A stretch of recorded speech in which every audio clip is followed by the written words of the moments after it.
Ayo. Ngayon naman ay aturuan ko kayo kung paano magkabit ng spark plug cell. Hilamusan nyo muna yung spark plug cell ng langis. Kumuha din kayo para sa lagayan. Yan. Hilamusan nyo lang yan at isuot ninyo. Ngayon mahirapan kayo magkabit na yan. Kaya kailangan nyo gumamit ng tools para ipukpuk yan dyan. Kunin nyo lang yung ganyang design ng tools.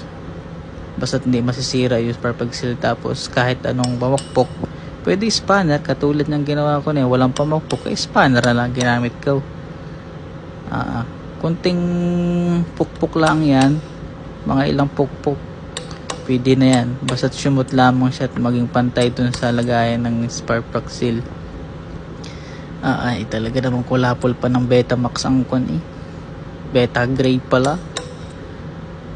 Ay wala, lidisan mo naman.